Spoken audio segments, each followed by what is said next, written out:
Hello प्यारे बच्चों, स्वागत है आपका आपकी अपनी हिंदी की कक्षा में।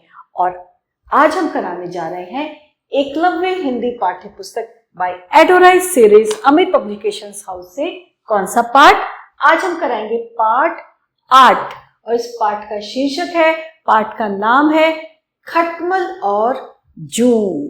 तो चलिए कक्षा 2 के बच्चे तैयार हो जाइए आज का पाठ करने के लिए। सबसे पहले ये चित्र देखते हैं। दिखाए गए कीटों को पहचानकर हमें उनके नाम लिखने हैं। देखिए कितने सारे कीट हैं और हमें इनको पहचानना है। जैसे कि ये क्या है? ये मधुमक्खी, तितली, और ये क्या है? मकड़ी, और ये मधुमक्खी। इसी तरह बहुत सारे ये कीट हैं, तो हमें इनको आपको पहचानना है और यहाँ पर इनके नाम लिखने होंगे। ठीक है। और अब है पाठ प्रवेश। यह कहानी एक जूं और एक खटमल की है। बच्चों, ये जो आज हम कहानी करने जा रहे हैं, आज का जो पाठ है ये कीटों का है। कीट यानी कि जो कीड़े मकोड़े होते हैं। और उसमें कौन से कीड़े मकोड़े की है? एक जूं की और एक खटमल की है। जूं राजा का खून चुपचाप पीती थी, लेकिन एक दिन खटमल आया और राजा को जोर से काटने लगा। राजा जाग गया और उसने जूं को मरवा दिया, जबकि खटमल बच निकला। यह कहानी सिखाती है कि हमें अजनबियों की बातों में नहीं आना चाहिए। ये इस कहानी का सार है कि हमें कभी भी जो अजनबी लोग होते हैं, जिनको हम नहीं जानते, हमें उनकी कभी भी बातों में नहीं आना चाहिए, क्योंकि ये हमें नुकसान पहुंचा सकते हैं, जैसे कि खटमल ने जूं का नुकसान करवाया। तो चलिए अब हम प्रारंभ करते हैं आज का पाठ। आइए शुरू करते हैं। एक राजा के शयन कक्ष में मंदिरी सर्पिणी नाम की जूं ने डेरा डाल रखा था। क्या नाम था जूं का? मंदिरी सर्पिणी। रोज रात को जब राजा आता तो वह चुपके से बाहर निकलती और राजा का खून चूसकर फिर अपने स्थान पर जा छिपती। तो एक रात क्या हुआ? संयोग से एक दिन अग्निमुख नाम का एक खटमल भी राजा के शयन कक्ष में आ पहुंचा। एक खटमल भी आ गया और उसका नाम क्या था? अग्निमुख। जूं ने जब उसे देखा तो चौंक गई और गुस्से में बोली। जूं ने क्या बोला? अरे तुम कौन हो? यह जगह मेरी है, बिना मेरे पूछे यहाँ क्यों आए हो? खटमल ने बोला, माफ कीजिए देवी, मैं एक यात्री हूँ, बस रात भर की शरण चाहता हूँ। आप चिंता ना करें, मैं कुछ नुकसान नहीं करूंगा। ये किसने बोला? ये खटमल ने बोला। जूं ने गंभीर होकर, यह मेरा अधिकार क्षेत्र है, वर्षों से मैं यहाँ रहती हूँ और किसी को यहाँ पे टिकने नहीं देती। तो खटमल ने क्या कहा? खटमल हाथ जोड़ते बोला, देखिए मेहमान को ठुकराना ठीक नहीं होता। मैं आज रात तुम्हारा मेहमान हूं, कल सुबह होते ही चला जाऊंगा। जूं अंततः खटमल की चिकनी चुपड़ी बातों में आ गई और उसे शरण देते हुए बोली। उसकी बातों में आ गई और उसको शरण देते हुए बोली। जूं ने क्या कहा? ठीक है, तुम यहाँ रात भर रुक सकते हो, लेकिन एक बात ध्यान रखना, राजा को काटोगे तो नहीं। उसका खून सिर्फ मैं चूसती हूँ और वो भी उसे बिना तकलीफ दिए। खटमल ने कहा, लेकिन मैं तुम्हारा मेहमान हूँ, कुछ तो दोगी खाने के लिए, और राजा के खून से बढ़िया भोजन और क्या हो सकता है? तो जूं ने कहा, हाँ, पर उसे पता नहीं चलना चाहिए, बस धीरे से चूसना, नहीं तो मुसीबत आ जाएगी। तो खटमल ने क्या कहा? जैसा तुम कहोगी बिल्कुल वैसा ही होगा। खटमल शयन कक्ष में राजा के आने की प्रतीक्षा करने लगा। रात गहराती है, राजा बिस्तर पर आकर सो जाता है। राजा जैसे ही सोया, खटमल खुद पर काबू ना रख सका, उसको खुद पे काबू नहीं रख सका और राजा को काटने लगा। जूं ने फुसफुसा मतलब धीरे से फुसफुसाकर, अरे धीरे, तुम बहुत जोर से काट रहे हो। खटमल मुग्ध होकर मतलब बिल्कुल बेसुध होकर, वह ऐसा स्वादिष्ट खून पहले कभी नहीं चखा, खुद को रोकना मुश्किल है। तो जूं ने क्या कहा? तुमने वादा किया था, अब अगर राजा जाग गया तो हम दोनों मारे जाएंगे। तो राजा के शरीर में क्या होने लगा? तेज खुजली होने लगी। ये देखिए, राजा के शरीर में तेज खुजली होने लगी और उसकी नींद उचट गई, मतलब उसकी नींद खुल गई। राजा क्रोधित हो गए कि ये क्या हो रहा है, सेवकों देखो कहीं कोई कीड़ा तो नहीं है। राजा ने क्रोध में भरकर अपने सेवकों से खटमल को ढूंढकर मारने को कहा। यह सुनकर चतुर खटमल तो पलंग के पाए के नीचे छिप गया, वो जल्दी से छिप गया। और खटमल अब मन में, अब भाग निकलो, सारी मुसीबत इस जूं की है। लेकिन चादर के कोने पर बैठी जूं राजा के सेवकों की नजर में आ गई। उन्होंने उसे पकड़ा और मार डाला। तो इस कहानी से, इस पाठ से हमें क्या शिक्षा मिलती है? यही कि हमें कभी भी जो अजनबी लोग होते हैं उनकी बातों में नहीं आना चाहिए। जैसे जूं जो थी खटमल की बातों में आ गई थी और उसने उसको शरण दे दी थी, तो खटमल तो बच निकला लेकिन जूं मारी गई। और अब है कठिन शब्द।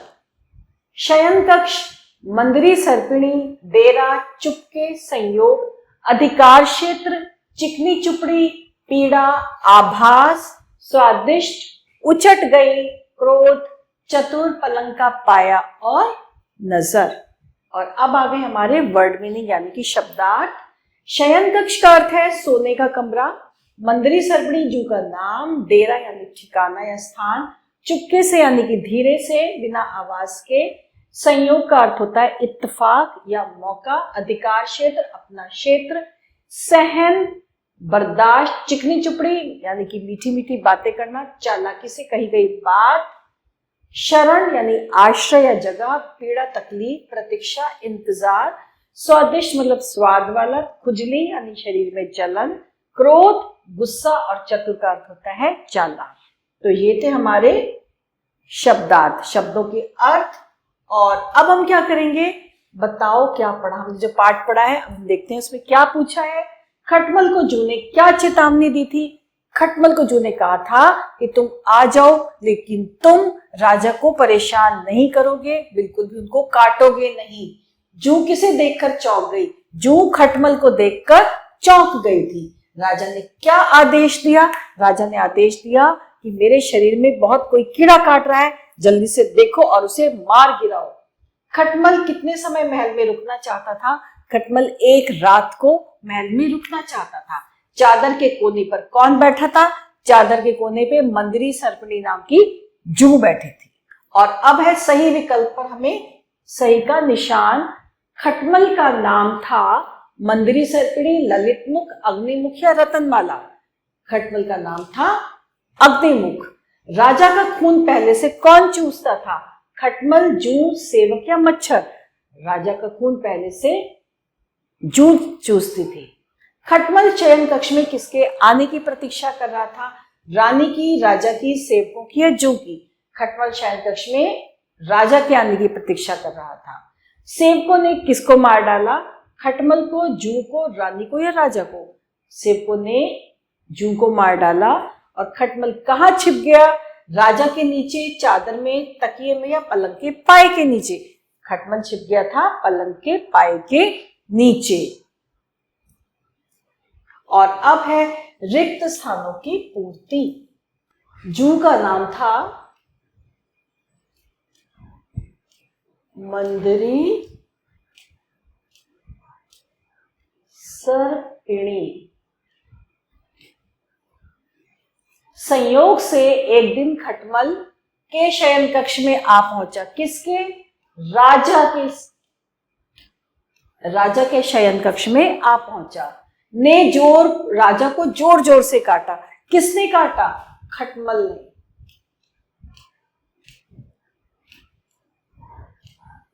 खटमल ने राजा को जोर जोर से काटा। राजा ने अपने से खटमल को मारने को कहा। किससे? राजा ने अपने सेवकों से खटमल को मारने को कहा। चतुर खटमल पलंग के पाए के नीचे गया। क्या गया? छिप गया। और अब क्या करना है? वाक्यों के सामने सही या गलत का निशान लगाना है। राजा ने खटमल को धीरे धीरे काटा। जी नहीं, खटमल ने तो राजा को जोर जोर से काटा, तो ये हो गया गलत। जू बहुत वर्षों से राजा के शयन कक्ष में थी। जी हाँ, बिल्कुल सही। बहुत वर्षों से राजा के शयन कक्ष में थी। राजा को कुछ भी पता नहीं चला। राजा को पता चला तभी तो उसने अपने सेवकों से कहा कि कोई कीड़ा मुझे काट रहा है, तो ये है गलत। खटमल ने जू से वादा किया था। जी हाँ, खटमल ने जू से वादा किया था। सेवकों ने खटमल को पकड़ लिया। सेवकों ने खटमल को नहीं पकड़ा था, सेवकों ने जू को पकड़ा था, तो ये भी था गलत। और अब निम्नलिखित प्रश्नों के उत्तर। सबसे पहले पहला प्रश्न है, मंदरी सर्पणी जू कहाँ रहती थी? वह राजा के शयन कक्ष में रहती थी।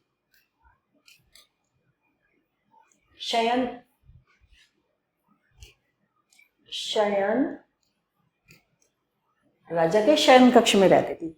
खटमल को देखकर जू ने क्या कहा? खटमल को देखकर जू ने कहा, तुम यहाँ कौन हो? ये तो मेरा क्षेत्र है। तो क्या कहा था? तुम यहाँ कैसे आए? खटमल ने राजा को क्यों काटा? खटमल को राजा का खून बहुत मीठा लग रहा था।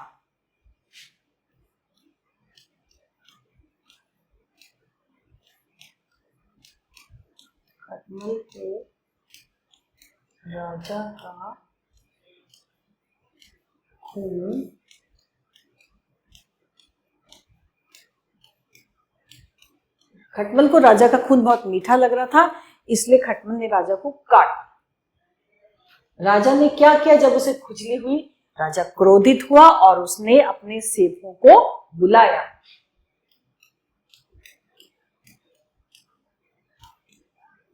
क्रोधित हुआ और अपने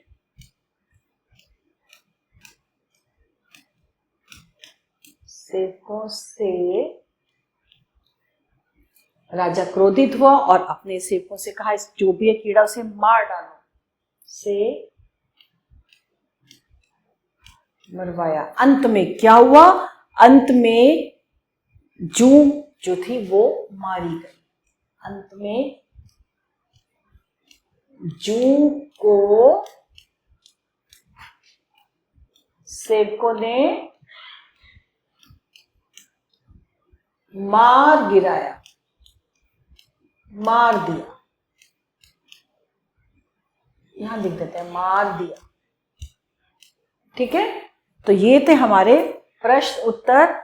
और बच्चों, इस पाठ से हमने यही सीखा है कि कभी भी हमें किसी पे भी भरोसा, किसी अनजान पे भरोसा नहीं करना चाहिए, क्योंकि इसमें जो नुकसान होता है, जो हानि होती है, वो हमारी ही होती है।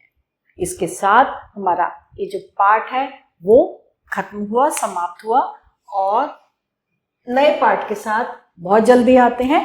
तब तक के लिए आभार।